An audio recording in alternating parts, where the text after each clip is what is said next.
مور چې پاکي بچي به پاک لويږي. بس لنډه خبره ده. مور چې نیک عمل او صالح او دینداري د دې مور د هغې لومبۍ مدرسه ده کنه. بچي به دغه پاکه مدرسه کې سبق وایي، بچي نه به یو ډېر صالح بچي جوړېږي.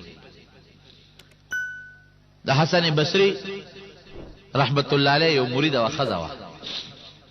درس کې به ورسره ناسته وه. پخوا زمونږ د علماو سره باقاعده درسونو کې پرده به یې تړلې وه، پردې نه پورې غاړه زنانه به ناستې وې. سړو به هم دین اورېده او ښځو به هم دین اورېده. هغې یو ماشوم زوی او پلار یې د دغه ښځې خاوند د دې ماشوم دا پلار مړ شو، یتیم پاتې شو. یتیم اکثر بې سره بعضې وخت کې چې تربیت یې ونه شي نو بې سره لوي شي. پلار یې ني، د یارې سړی ني. دا ماشوم یتیم لوی شو خو بې سره. د پلار چې څه نقدیت و هغې ټول په کباپونو او رباپونو او په ګندهبازۍ دوړه کړه. جایداد خرڅوه، کورونه خرڅوه، چې څه د پلار مال دولت او خزانه وه هغې په چنګ رباب ختم کړ. مور به ورته نصیحت کوي بچې دا ته څه کې، او چې د پلار مور نه بې درېغه مال پاتې شي او لاس بیا پې نه کړی دی لیکن هغه هم دغسې کوي. بچې دا څه کې، ته خو مونږ دی له نه وې غوښتې د الله نه، مونږ خو دی له غوښتې چې تا نه خدای پاک یو نیک ماشوم جوړ کړي، دینداره ده نه جوړ کړي، عالم ده نه خدای جوړ کړي. او حسن بصري رحمت الله علیه به هم کله کله بوتل استاد جي درته څه نصیحت وکړه، هغې غریب به مو ته نصیحت وکړه.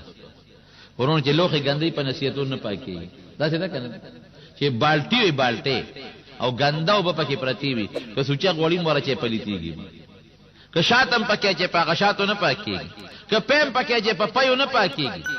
دا هر څه خشته اوبه د زمزم اوبه پکې واچوه نو د زمزم هغه اوبه دې هم خرابې کړې.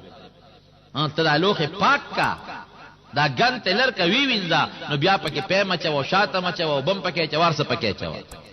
ګنده نو چې کم انسان دننه وجود ګندی که نه، د ابوجهل وجود ګنده و دننه نو د پیغمبر علیه السلام نه بیا قرآن ورسه اورېدل، خو لیکن هغې څه فایده نه رسوله.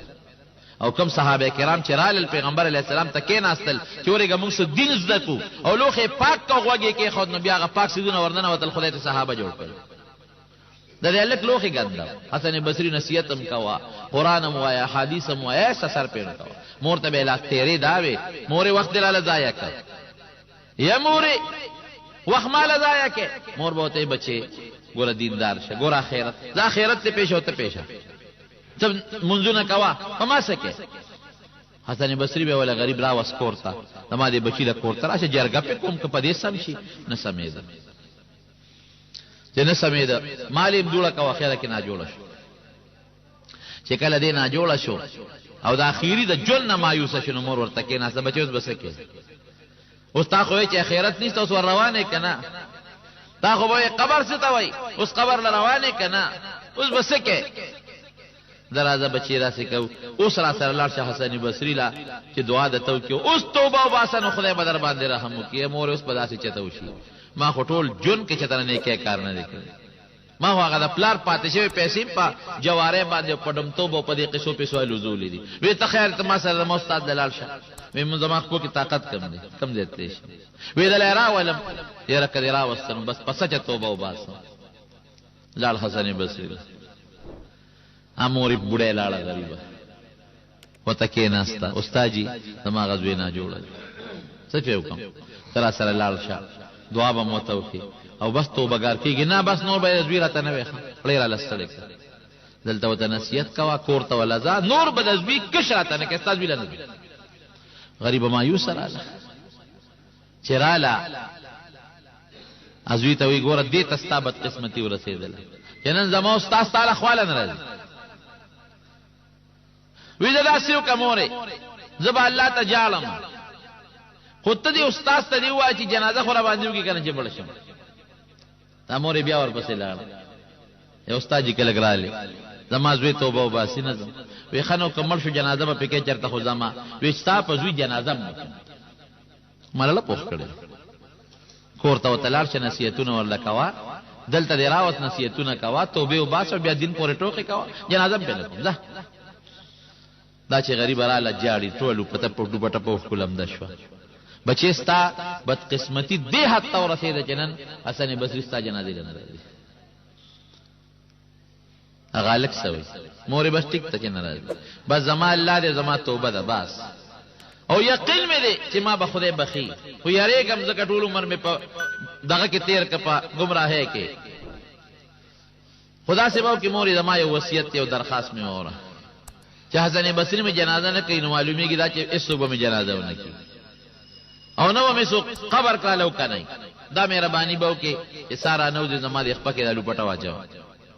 او بار مې راکا یو ډنډ کې مې وګورځو بس دا اعلان وسره وکړه چې کم بچي بد عملي دغه سزا ده بس نور پرېدا جنازه او لمبولر سره پرېدا او دې کې د غریب نه ساوته چې ساته وته لامور وته ناس تر جاړي دې کې دروازه واله شو چې دروازه واله شو دې مور आवाज ورکسو کې وی حسن بصری ما وی سنگر علی سیب ته خو نه راتلی کنه غزوی خو مې مړ شو یو ما ته پته ولګېدل ما ته خوب میولید په خوب کې الله میولیدو پروردگار راته داو فرمایل چې اے حسن بصری ته زمونږ د ولایت او د دوستۍ څنګه داوا کې چې د ما یو ولی دوست مړ دی جنازه پې نه کې الا شابه کفن ما مولا مونږ ورکو غسل چې مونږ ورکو جنازم پې وکړو او قبر ته مخکته کړو الله سونه مهربان ذات زما د قسم کې د خدای نه مهربان بل څوک دی ډېر مهربان ذات خلق لګیا دي خدای نه مني وډوړې ورکوي خلق لګیا دي کنزل ورته کوي چې دا وې سو کوئی د خدای زویل دا خدای ته کنزل کول دي یو سو کوئی د خدای خزر دا وته کنزل کول دي خلق لګیا دي نبی رسول الله فرمایي چې الله وی حدیث قدسی چې بنی آدم ما کنزي سو کوئی عیسی علیہ السلام زویل سو کوئی بی مریم خزر ما ته کنزل کوي او بیا هم ډوړې ورکوي څوک نه مني وي خدای نشته او بیا هم ډوړې ورکوي څوک ولا شریک ګوري او بیا ولا ډوړې ورکوي څوک نافرمانی کوي او بیا مولا ډوړې ورکوي عزت ورکوي جون ورکوي د دې نه لوی ذات رحمت والا بل څوک دې نشي لیکن دا د معشوم سره دا چې خېګړه وکړه دا چا د برکت نه شو دا چې پر اخر وخت کې ولی جوړ شو او الله ولا حسن بصری جنازې لرا لېږي دا د مور د برکت مور وته ناس تر اخوا کېږي نو چې خزه نیک شو بچي بنې کی دا قانون دی دا قاعده او چې خزه بد عمل شو دا یقین مساته چې بچي به نیک عمل زنانه او ته قران خای جنکو ته دین خای بهشتي زیور د مولانا اشرف علي تانوی رحمت الله علیه کتاب دی بهشتي زیور او پښتو کې ترجمه د جنتی کاله وته وي او تکور کې د چاغه وي دا حدیثو د کتابونو اردو کې ترجمه شتا ولا راوړل پښتو کې ترجمه شتا ولا راوړل د دین مدرسې دي شکر الحمدلله دومره ډېر شوي چې د حد نه وته هغه مدرسو د خپل ماشومان داخله کې چې دین زده کی اخلاق زده کی علم وکي قران زده کی قران په صحیح طریقه تلفظ وکي منځو کی پرده په وکي دا په خپل ماشومان جنات وکي لیکن د دین خیر دی جون دی خشو